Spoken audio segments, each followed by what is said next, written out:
Olá amigos, amiguinhas, dando continuidade ao nosso estudo de hoje, vamos elevar o nosso pensamento a Deus Pai Todo-Poderoso, ao nosso Mestre Jesus, nossos guias, nossos benfeitores, que estejam conosco nesse momento, nos ajudando e nos intuindo para que a gente possa entender bem essa aula de hoje. Nós estamos no livro O Céu e o Inferno, segunda parte, capítulo 8. O capítulo 8, ele trata das expiações terrestres, ou seja, aquelas encarnações que foram expiações. Já falamos a semana passada de algumas evocações que Kardec fez de espíritos que passaram por expiações.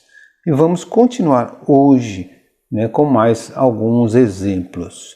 Então vamos falar de Julienne Marie a Mendiga. Na comuna de Village, perto de Nozay, Loire Inferior, havia uma pobre mulher de nome Julienne Marie, velha, enferma, vivendo da caridade pública. Um dia caiu num poço do qual foi retirada por um conterrâneo, Sr. A, que habitualmente a socorria. Transportada para casa, aí desencarnou pouco tempo depois. Vítima desse acidente era voz geral que Julienne tentara suicidar-se. Gente, vocês estão ouvindo aí o latido de cachorro, mas não são as minhas cachorras, tá? Minhas cachorras normalmente não latem. São os cachorros dos vizinhos aqui. Então, logo no dia do seu enterro, a pessoa que lhe acudira e que era espírita e médium, sentiu como que um leve contato de pessoa que estivesse próxima, sem que procurasse explicar-se a causa desse fenômeno. Então aí, só para a gente entender, a pessoa que socorreu era médium. E no dia seguinte ele sentiu a presença de alguém, só que não entendeu muito bem o que estava acontecendo. Ao ter ciência do trespasse de Julienne Marie, veio-lhe o pensamento, a visita possível do seu espírito. A conselho de um seu amigo da Sociedade de Paris, a quem tinha informado da ocorrência, fez a evocação com o fito de ser útil ao espírito, não sem que pedisse previamente o conselho dos seus protetores, que lhe deram a seguinte comunicação. Então o médium ele resolveu, conversando com alguém da sociedade, fazer a evocação, mas primeiro pediu a orientação do guia. E o guia diz o seguinte: poderás fazê-lo e com isso lhe darás prazer, conquanto se torne desnecessário o benefício que tens em mente prestar. Então pode fazer a evocação, só que não vai ser necessário aí o benefício que ele está pensando. Ela é feliz e inteiramente devotada aos que se lhe mostraram compassivos. Tu és um dos seus bons amigos. Ela quase que te não deixa e contigo se comunica muitas vezes, sem que saibas. Cedo ou tarde os serviços são recompensados e, quando não sejam pelo próprio beneficiado, sê-lo-ão pelos que por ele se interessam, antes e depois da morte. Se acaso o espírito do beneficiado não tiver ainda reconhecido a sua nova situação, outros espíritos a ele simpáticos vêm dar o testemunho de sua gratidão. Então aí, se o espírito ainda não entendeu que passou para o outro lado, que está desencarnado, os outros espíritos também ajudam. Eis aí o que te pode explicar a sensação que tiveste no dia mesmo da passagem de Julienne Marie. Agora será ela a auxiliar-te na prática do bem. Lembra-te do que disse Jesus: aquele que se humilhar será exaltado. Tu verás o serviço que esse espírito poderá prestar-te,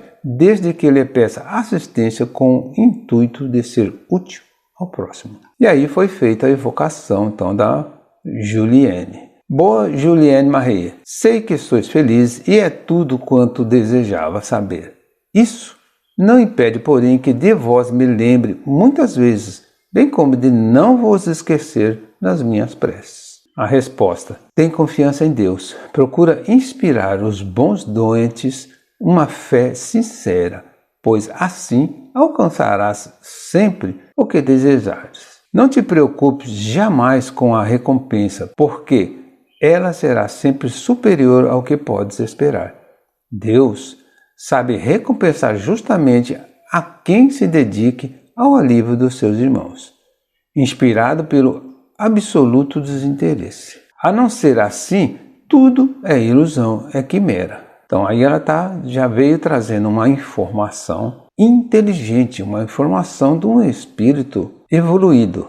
Apesar de ser uma mendiga, ela desencarnou, era um espírito evoluído. Continuando, é preciso ter fé antes de tudo, pois de outro modo nada se conseguirá. Lembra-te desta máxima e ficarás admirado dos seus resultados. Os 2 doentes que curaste são a prova do que te afirmo, pois no estado em que estavam, só com remédios, nada teria conseguido. Quando implorares permissão a Deus para que os bons espíritos te transmitam fluidos benéficos, se não sentires um estremecimento involuntário, é que a tua prece não foi bastante fervorosa para ser ouvida. É só nessas condições que a prece pode tornar-se valiosa. Nem outra coisa resulta de dizer: Deus Todo-Poderoso, Pai de bondade e misericordiosa infinita, permiti que os bons espíritos que me assistam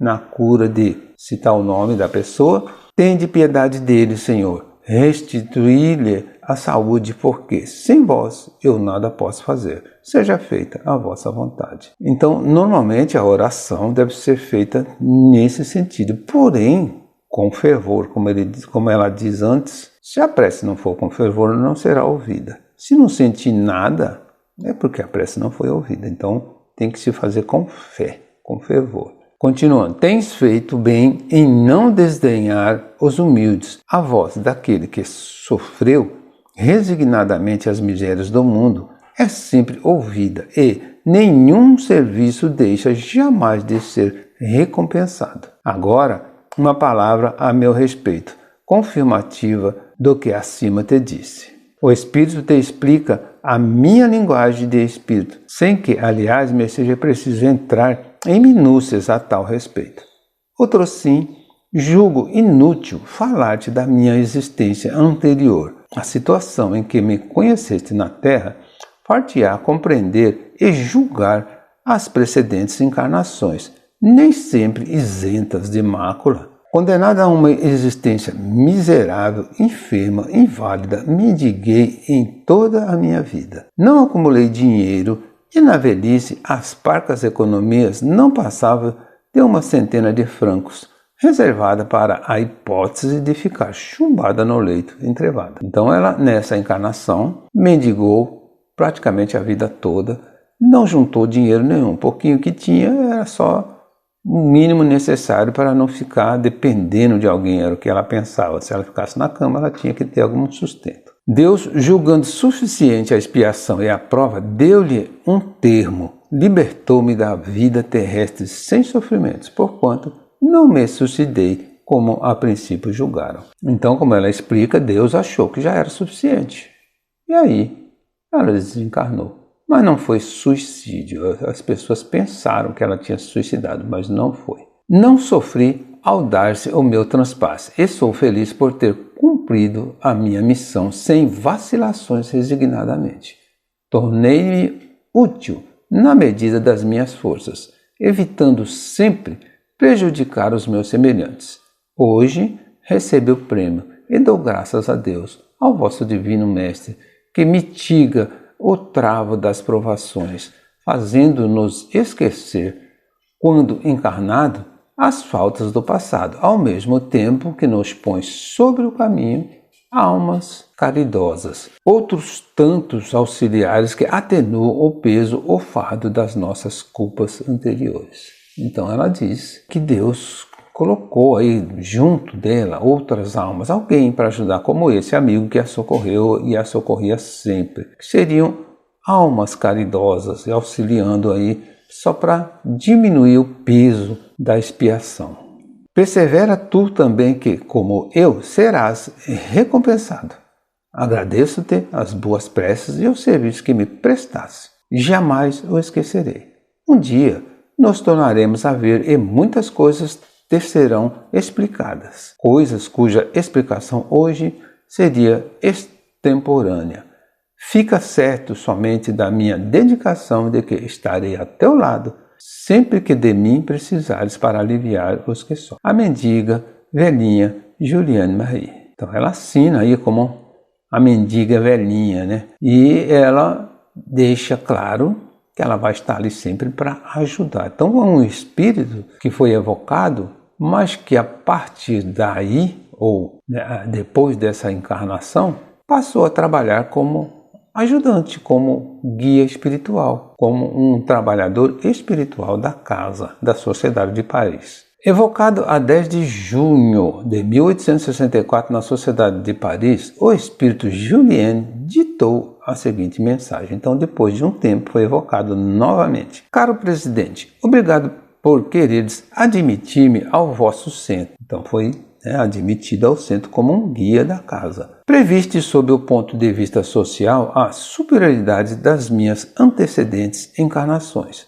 pois se voltei à terra com a prova da pobreza, foi para punir-me do vão orgulho com o qual repelia os pobres, os miseráveis. Assim, passei pela pena de talião, fazendo-me a mais horrenda mendiga desse país. Mas, ainda assim, como que para certificar-me da bondade de Deus, nem por todos fui repelida. E esse era todo o meu temor. Então aí a pena de talião era a pena dos antigos, né? Que você deveria fazer um voto de pobreza, doar tudo que tem e viver como pobre. Nem todos que assumiram essa pena, Herodes, por exemplo, não conseguiu cumprir, né? De doar tudo e viver como pobre. Também foi sem queixumes que me suportei a aprovação, pressentindo uma vida melhor, da qual não mais tornaria ao mundo do exílio e da calamidade. Que ventura a desse dia em que a nossa alma rejuvenescida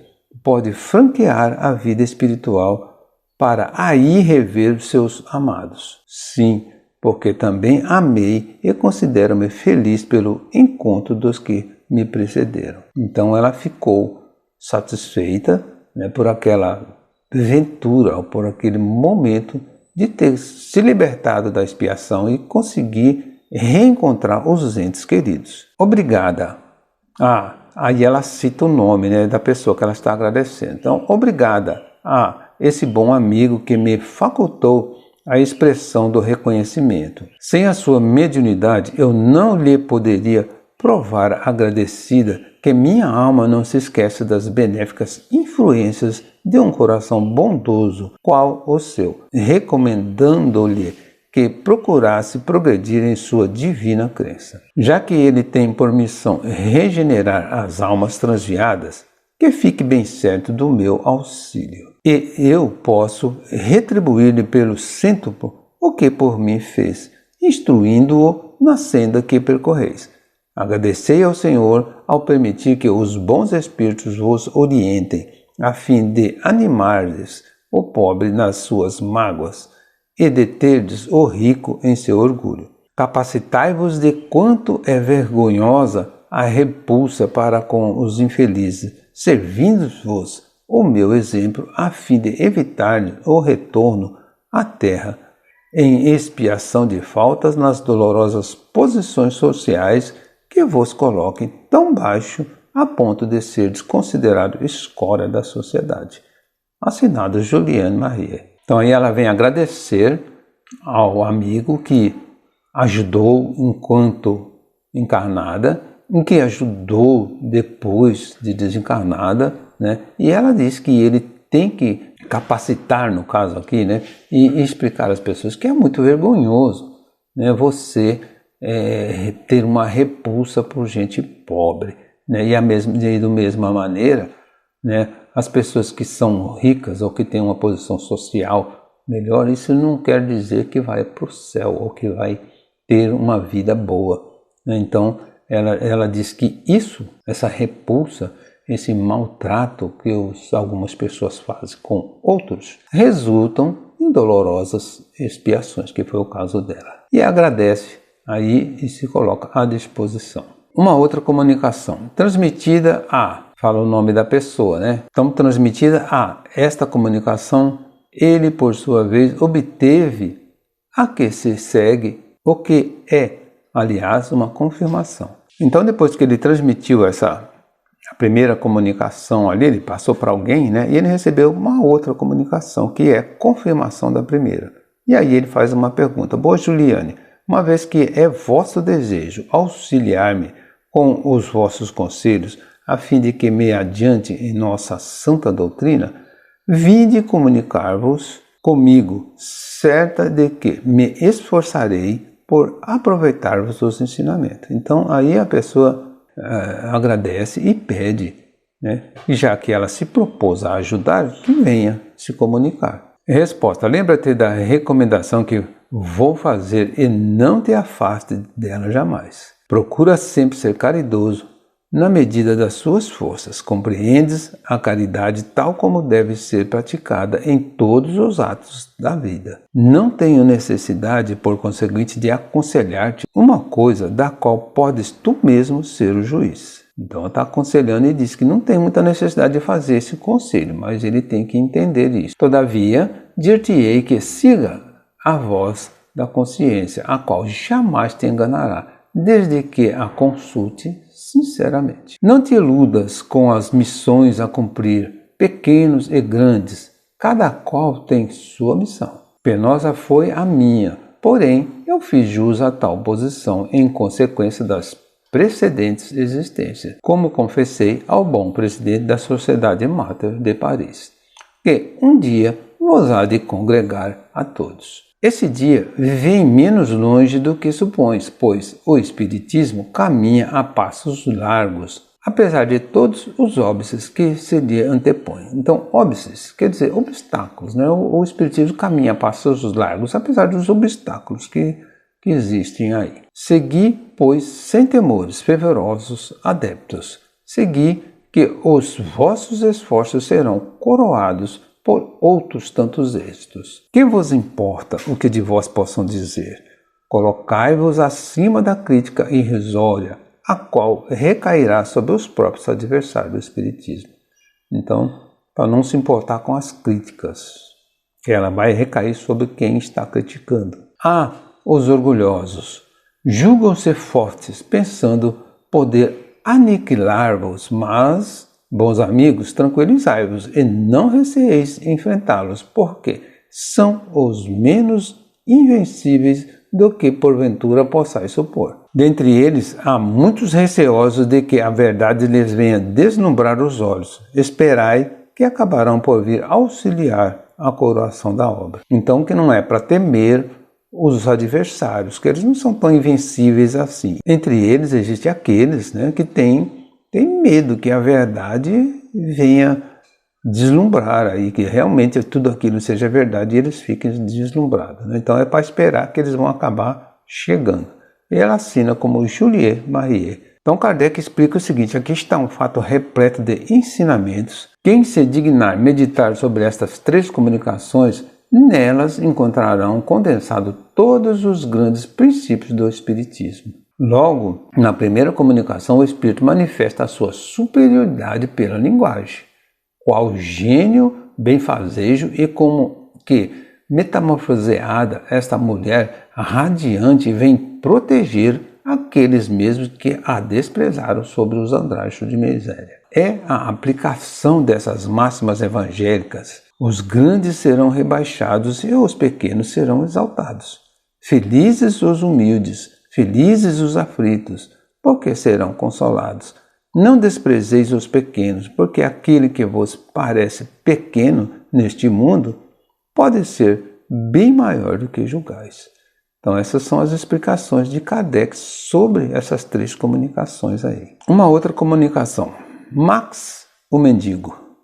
Em 1850, numa vila da Baviera, morreu um velho quase centenário conhecido por Pai Max. Por não possuir família, ninguém lhe determinava a origem. Havia cerca de meio século que se invalidara para ganhar a vida, sem outro recurso além da mendicidade, que ele dissimulava, procurando vender pelas herdades e castelos, almanaques e outras miudezas. Deram-lhe a alcunha de Conde Max, e as crianças o chamavam somente pelo título. Circunstância esta que o fazia rir sem agastamento. Por que esse título? Ninguém saberia dizê-lo. O hábito o sancionara. Talvez tivesse provindo da sua fisionomia, das suas maneiras, cuja distinção fazia contraste com a miserabilidade dos andrajos. Então, apesar dele ser um mendigo, a maneira dele, o jeito dele de se portar, de se comportar, né, era diferente das roupas que vestia, dos andrajos na roupa dele. Então, daí ele acabou tendo esse apelido aí de conde, que ele, a princípio, ele ria muito, mas depois ele acabou aceitando.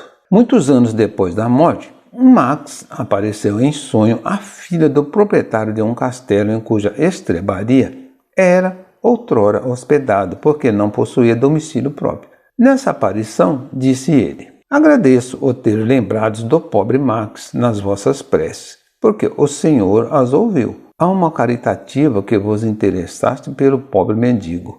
Já que quereis saber quem sou, vou satisfazer-me ministrando ao mesmo tempo e a todos um grande ensinamento. Então ele se apresentou, né, para a menina em sonho, mas aí ele mesmo diz que ele ia explicar aí satisfazer aí a curiosidade. Há cerca de século e meio era eu um dos ricos e poderosos senhores desta região, porém orgulhoso da minha nobreza. A fortuna imensa, além de só me servir aos prazeres, mal chegava para o jogo, para o deboche, para as orgias, que eram a minha única preocupação na vida. Quanto aos vassalos, porque os julgasse animais de trabalho destinados a servir-me, eram espezinhados e oprimidos para proverem as minhas dissipações. Surdo aos seus queixumes, como em regra também o era com todos os infelizes, julgava eu que eles ainda se deveriam ter por honrados em satisfazer meus caprichos. Morri cedo, exausto pelos excessos, mas sem ter, de fato, experimentado qualquer desgraça real. Então ele tinha sido uma pessoa rica, poderosa, que maltratava os seus funcionários, os seus empregados, né? E ele achava que eles deveriam agradecer a ele por ter um emprego, por estar ali. Então ele espizinhava todo mundo. Morreu sem muito sofrimento, morreu cedo. E aí ele continua a explicação dele aqui. Ao contrário, tudo parecia sorrir-me, a ponto de passar por um dos seres mais ditosos do mundo. Então ele era feliz, ele era uma pessoa muito feliz, mais feliz do mundo, como diz aqui. Tive funerais suntuosos e os boêmios lamentavam a perda do ricaço. Mas a verdade é que sobre o meu túmulo nenhuma lágrima se derramou, nenhuma prece por mim se fez a Deus de coração, enquanto minha memória era amaldiçoada por todos aqueles para cuja miséria contribuíra. Então, o enterro dele, apesar de suntuoso, ninguém chorou realmente, ninguém fez uma prece real. Ele era amaldiçoado aí por aqueles que ele fez sofrer.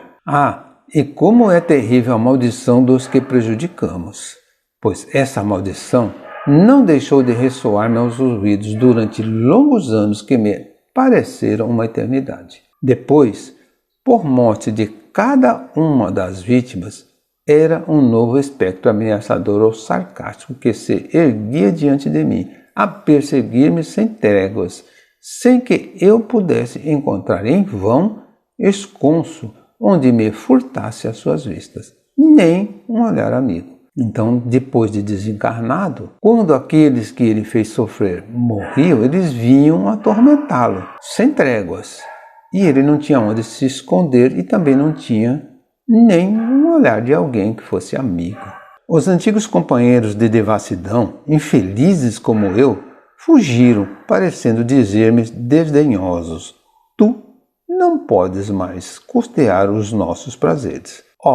Então, quanto daria eu por um instante de repouso, por um copo d'água para saciar a sede ardente que me devora? Entretanto, eu nada possuía, e todo o ouro, o jorro derramado sobre a terra não produzira uma só bênção, um só que fosse. Ouviste, minha filha? Aí ele está falando para a menina, né, em sonhos. Então tudo aquilo que ele tinha, todo aquele ouro, nada serviu, não tinha nenhum amigo para fazer uma oração por ele. Cansado por fim, o preço, qual viajor que não lubricava o termo da jornada, exclamei. Então, cansado, né, sem ver aí o fim da jornada, ele pediu a Deus: meu Deus, tende compaixão de mim.